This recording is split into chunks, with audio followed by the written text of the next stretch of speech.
Who was Nero?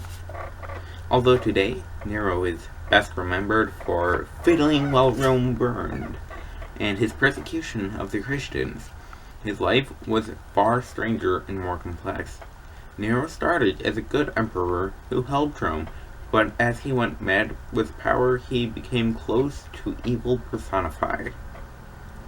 Today, I will be talking about first, his rise to power, second, his sudden fall, and third, his legacy. Nero's rise to power, accompanied by his mother's careful planning to bring it brought about a Roman golden age. However, with the success going to his head, Nero might have began to indulge in increasingly eccentric and dangerous behaviors. He was part of the Julio-Claudian dynasty and was born on December 5th, AD 37, as Lucius Domitius.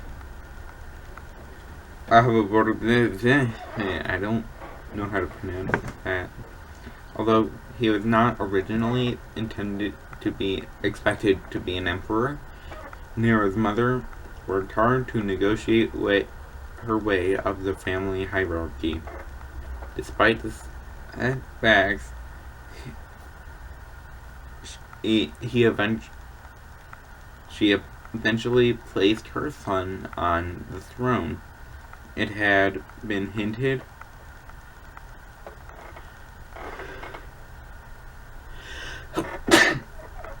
that this was helped by some poisonous mushrooms. Nero started his rule with help from a tutor picked by his mother, and the first 5 years were great. They were called the Quinquennium Nerosis, and sometimes they are thought of as the best time in Roman history. Quote, all other emperors fell behind Nero in his quinquennium, unquote, said Trajan. He returned Rome to an Augustan age by reducing taxes and giving money to the poor. He was also originally uncomfortable executing criminals, although this didn't last, as you will see later.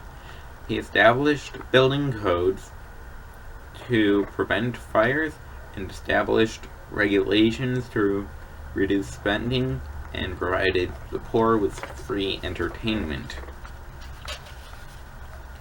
Overall, he was incredibly generous, but the theoretical nature of his gift-giving, an increasingly important aspect of his reign, led to some early warning signs. He started public recitation of his poems at theaters, and he started hanging out with theater kids. Yes, theater kids. More and more. When he got more into theater, he starts performing theater and starts entering theater competitions. This was extremely shocking and controversial because it had been mostly slaves that were in theater. However, he was infatuated with crowds, and when interests waned, he made it mandatory to attend. His passion for theater increased his strangeness. At dinner parties, he dressed as a dog and got on all fours and bit his guests. Nero was originally married to Octavius, but when he lost interest in her, he divorced her and had her killed. He fell in love with Poppaea and married her 12 days after his divorce. He killed her to death, kicked her to death after she scolded him for coming home late. He made a servant slave boy pretend to be his wife for the rest of Nero's life. He also enjoyed dressing up as a highwayman and robbing people and sometimes murdering them on the streets at night.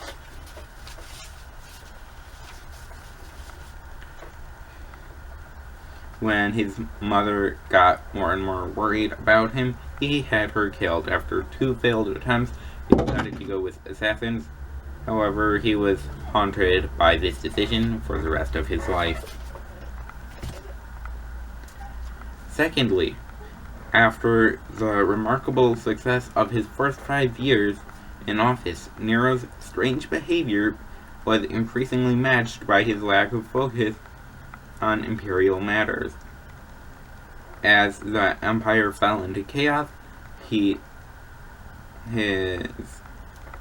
opponents looked for an opportunity to replace him.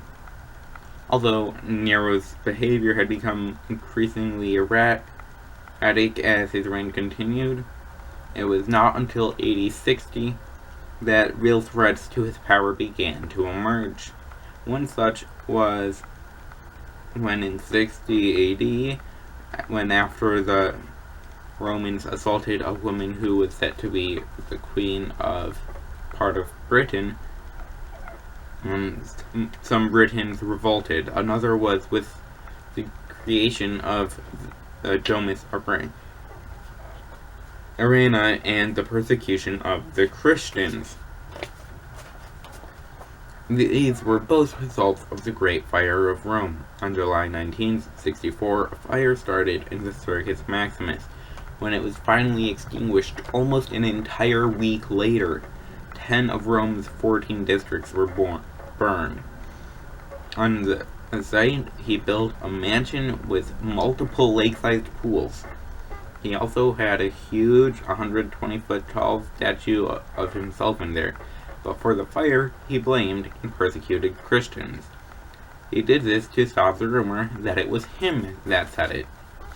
Although at first, Christians were arrested only when they confessed they were Christian, or when they had information, or were useful for information. Quote, a vast multitude were convicted not so much on the charge of burning the city as of hating the human race, unquote, the Tacitus.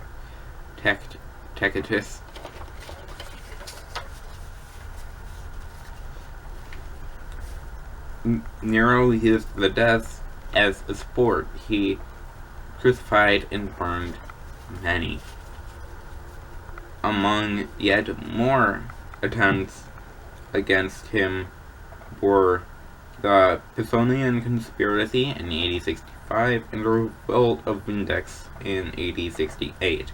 As his power collapsed, he fled from a now empty palace. He contemplated drowning himself in the Tyre, but decided against it. Point 3. His legacy.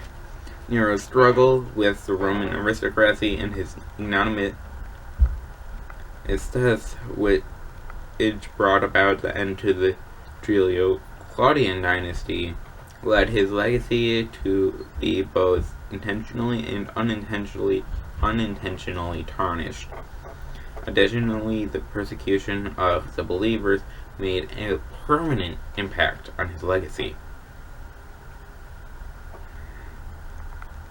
With his suicide plans off, he decided to escape to a certain villa of his. He disguised himself and went with his only 4 friends that were left. He took a horse and they took a horse together. When the horse became frightened by a dead body, Nero's mask fell off and he was recognized by a guard. He refused to hide in a pit, saying he was above that, and used a back way to get into the house. He still knew he would die soon, so he ordered a grave to be dug. He was afraid of the sharpness of the knife with which he was supposed to do it, commit suicide. So he was hyping himself up and telling him to be like a Nike mascot and just do it. Then he said, quote, "What an artist the world is losing," unquote, and cut his throat and collapsed. When soldiers arrived, they tried to stop the bleeding. Nero, with his last breath, whispered, quote, "Too late. This is loyalty," unquote. So, despite his behavior, his death was mourned. This is because he was loved by the peasants, but he was also negatively depicted by historians for his many atrocious actions.